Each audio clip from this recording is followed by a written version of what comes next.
नमस्कार दोस्तों, स्वागत है आपका एक बार फिर से आपके अपने YouTube चैनल चंदन कॉन्सेप्ट में। तो दोस्तों आज का वीडियो बहुत ही खास होने वाला है क्योंकि आज हम बात करने वाले हैं 16 नवंबर 2021 सेकंड शिफ्ट में जो मैथ्स के क्वेश्चन हुए थे वो सारा सॉल्व करेंगे। हालांकि यहाँ पे हम उस कॉन्सेप्ट को नहीं सीखेंगे कि जैसे कि प्रॉफिट एंड लॉस का क्वेश्चन है तो प्रॉफिट एंड लॉस के बारे में नहीं सीखेंगे, बल्कि किस सम्स को कैसे सॉल्व करना है ये चीज़ सीखेंगे ताकि एग्जाम में जल्दी से जल्दी सॉल्व कर सके। इसके पहले वाले क्लास में दोस्तों आप लोगों ने देखा था 16 ही नवंबर को जो फर्स्ट शिफ्ट में एग्जाम हुआ था उन सारे क्वेश्चंस को हम लोग देखे थे। जो लोग भी नहीं देखे हैं प्लेलिस्ट में जा करके उस वीडियो को देख लीजिए, और बाकी जो नए हैं वो चैनल को सब्सक्राइब कर लें ऐसा, और नोटिफिकेशन पाने के लिए बेल आइकन को भी प्रेस कर लें ताकि आपके पास नोटिफिकेशन जल्द से जल्द पहुँचे। तो आइए दोस्तों बिना देरी के शुरू करते हैं आज का क्लास। तो आपके सामने पहला क्वेश्चन है कि दो संख्या हैं जिनमें 9 और 5 का अनुपात है, यानी कि दो संख्याओं का अनुपात 9:5 है।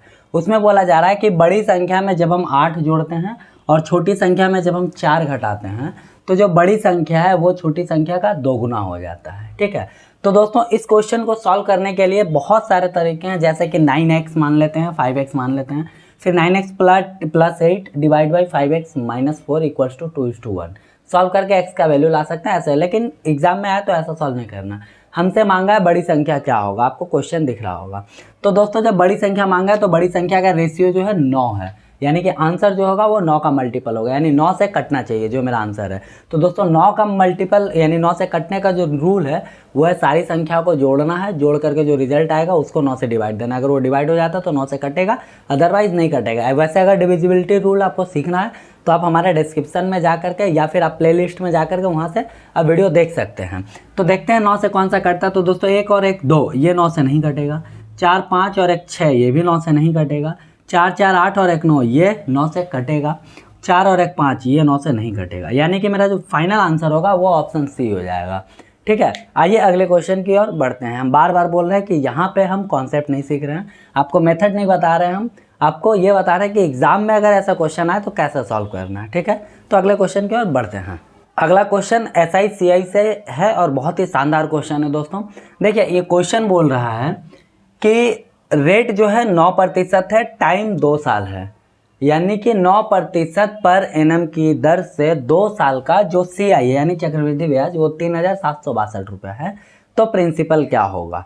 ठीक है, ये मेरा क्वेश्चन है। देखिए एक बात आपको बताते हैं कि रेट ऑफ इंटरेस्ट जो है CI में वो हमेशा हर साल बढ़ते रहता है। ठीक है, तो हम 2 साल का एक डायरेक्ट रेट ऑफ इंटरेस्ट निकाल लेते हैं। देखिए डायरेक्ट रेट ऑफ इंटरेस्ट निकालने का फॉर्मूला है 2r²।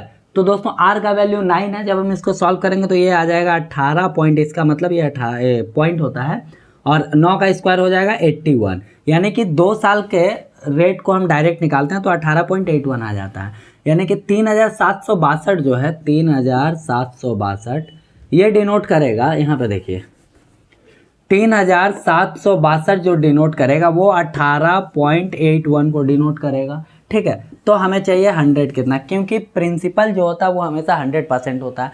तो जब हम इसको देखिए डेसिमल के बाद 2 डिजिट है तो यहाँ पे हम 2 जीरो डाल रहे हैं और ये डेसिमल हट गया, और इसको जब हम काटेंगे दोस्तों तो ये 2 बार में कैंसिल हो जाएगा, और फाइनली जब इकाई दहाई सैकड़ा हज़ार 10,000 यानी 10,000 है ये, और 10,000 में जब हम 2 से गुना करेंगे तो मेरा 20,000 आंसर हो जाएगा। इस क्वेश्चन का राइट आंसर ऑप्शन बी 20,000 होगा। आइए तीसरे क्वेश्चन की ओर बढ़ते हैं।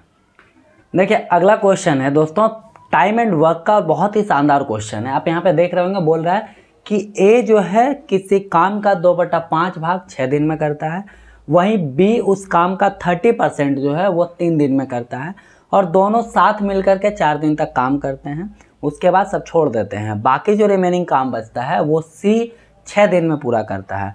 तो बी और सी मिल करके 70% काम को कितने दिन में करेंगे, ये हमारा क्वेश्चन है। तो दोस्तों इस क्वेश्चन को करने के लिए हम सबसे पहले आपको एक चीज़ बताते हैं कि जब फ्रैक्शन में दिया रहे 2/5, इसका मतलब हुआ कि ए जो है 5 दिन में पूरा भाग, मतलब कि 5 भाग काम करता है, टोटल भाग जो है वो 5 भाग है, और 5 भाग में 2 भाग वो 6 दिन में करता है, तो 1 भाग वो 3 दिन में करेगा, डिवाइड बाई 2 कर देंगे तो। ठीक है, 2 भाग 6 दिन में करता है तो 1 भाग वो 3 दिन में करेगा, और टोटल भाग 5 है तो 5 भाग वो 15 दिन में करेगा। 3 × 5 5 × 15। ठीक है, यानी कि हम बोल सकते हैं कि ए उस काम को 15 दिन में करता है। ठीक है, बी का उसी तरीके से अगर 30% निकाले तो 30/100 करते हैं यहाँ पे 30/100, ये कैंसिल हुआ, तो बचा 3/10, यानी कि टोटल भाग 10 है, उसमें 3 भाग वो 3 दिन में करता है, तो 1 भाग 1 दिन में करेगा, तो 10 भाग 10 दिन में करेगा। यहाँ पे 10 है ना, तो यहाँ पे हम लिख सकते हैं कि ये टोटल जो है वो 10 डेज में करता है, यानी कि ए किसी काम को पूरा करने के लिए 15 दिन लेता है और बी उसी काम को पूरा करने के लिए 10 दिन लेता है। अब अगला स्टेप बोल रहा है दोस्तों कि वो लोग 4 दिन तक काम करते हैं, ठीक है। तो पहले हम यहाँ पे निकाल लेते हैं 1/15 प्लस 1/10, एलसीएम हो जाएगा 30, यहाँ पे 2, यहाँ पे 3, 5/30, यानी कि 1/6 आ गया इसका वैल्यू। अब 1/6 के हिसाब से ये लोग 4 दिन तक काम करते हैं, तो आ गया 2/3, यानी कि इन दोनों मिल करके जो काम का 2/3 भाग है वो 4 दिन में ख़त्म कर दिए। तो बाकी जो रिमेनिंग बचा दोस्तों, रिमेनिंग वर्क, वो बचा 1 - 2/3, यानी कि 1/3 भाग बचा है, ठीक है। अब ये 1/3 भाग को करने के लिए सी जो है 6 दिन लेता है, ठीक है। तो सी एक भाग को देखिए, अब यहाँ पे 3 भाग टोटल हो गया, उसमें से एक भाग सी कर रहा है 6 दिन में, तो 3 भाग करेगा 18 दिन में, यानी कि सी का वैल्यू हम बोल सकते हैं 18 डेज हो गया। अब बोल रहा है बी और सी मिलकर के 70% कितने दिन में करते हैं, तो बी का वैल्यू हम अभी निकाले थे 10 दिन, यानी 1/10 हो गया, प्लस सी का निकाले 18 दिन, तो 1/18 हो गया।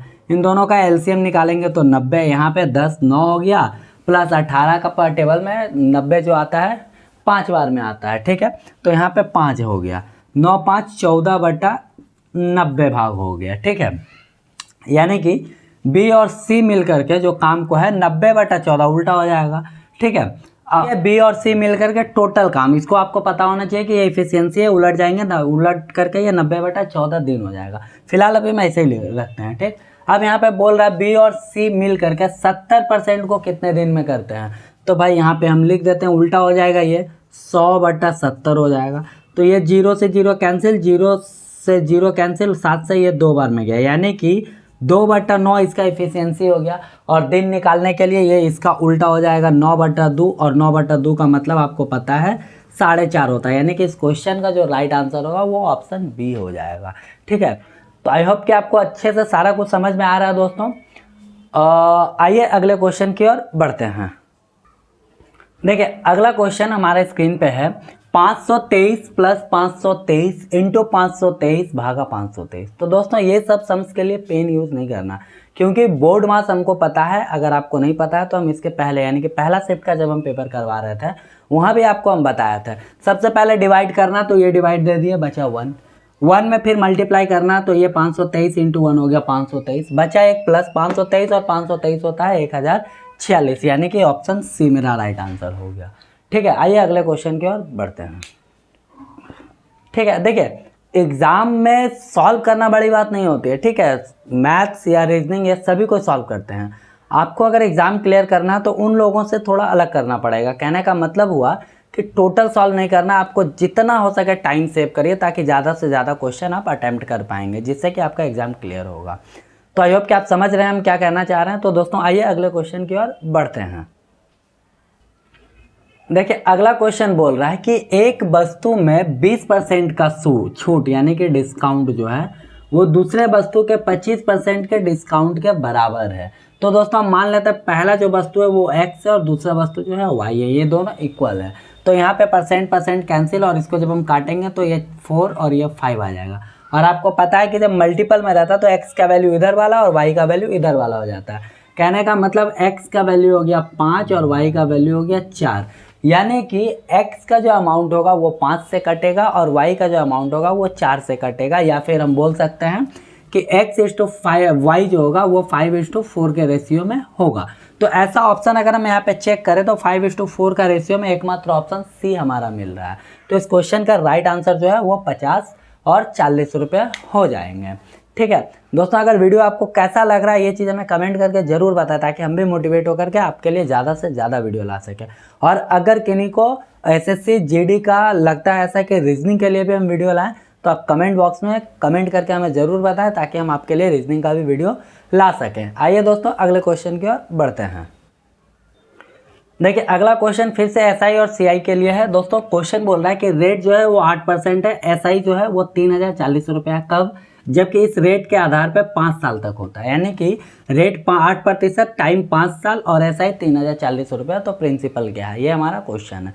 तो दोस्तों SI into 100 equals to P into R into T, ये सारा फॉर्मूला तो आप लोगों को पता ही होगा।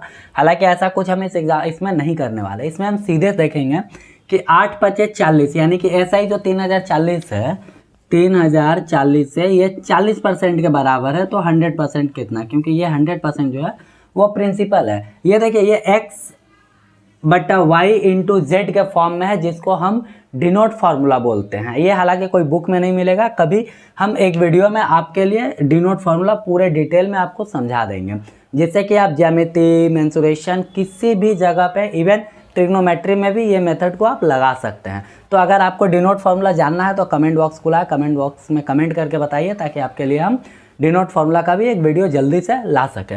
तो दोस्तों जब हम इसको सॉल्व करेंगे तो यहाँ 0 से 0 कटा, 4 से हम इसको काटते हैं तो 4 सत्ते हो गया 28, 2 और 4 24 हो गया, 4 छके 24, यानी 7600। देखिए ये आ गया आंसर।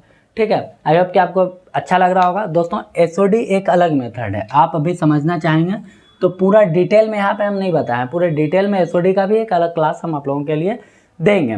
तो आइए अगले क्वेश्चन की ओर बढ़ते हैं। देखिए अगला क्वेश्चन है कि एक हवाई जहाज का स्पीड जो है 120 किलोमीटर पर मिनट है, यानी कि 120 किलोमीटर वो 1 मिनट में चलता है। तो उसका स्पीड बताना है आपको मीटर पर सेकंड में। ठीक है, आपको बता दें कि देखिए स्पीड जो होता है वो किलोमीटर पर आवर में होता है या फिर मीटर पर सेकंड में, बशर्ते यहाँ पे किलोमीटर पर मिनट दिया हुआ। यानी कि दोस्तों अगर हम इसको देखें तो ये हम ऐसा लिख सकते हैं कि 12 यानी 120 हो गया, 1 2 3 0 लगा दिए, ये आ गया, किलोमीटर चेंज करके मीटर में इसको कन्वर्ट कर दिया। मीटर में कन्वर्ट करने के लिए 1000 से गुना कर देना पड़ता है। ठीक है, डिवाइड बाई बोल रहा है कि 1 मिनट में जाता है। तो अब आप मेरे को बताइए कि 1 मिनट में कितना सेकंड होता है। तो आपका आंसर होगा कि 60 सेकंड होता है, यानी कि 1,20,000 मीटर जाता है वो 60 सेकंड में। ठीक है, तो मीटर पर सेकंड यही तो निकालना था। तो यहाँ से 0 से 0 कैंसिल हो गया, 6 से कटा ये 2 बार में, और ये 1 2 3, यानी कि 2000 मीटर पर सेकंड इसका जो होगा वो राइट आंसर होगा, जो कि ऑप्शन डी में आपको दिख रहा होगा। तो दोस्तों ये आज का लास्ट सवाल था।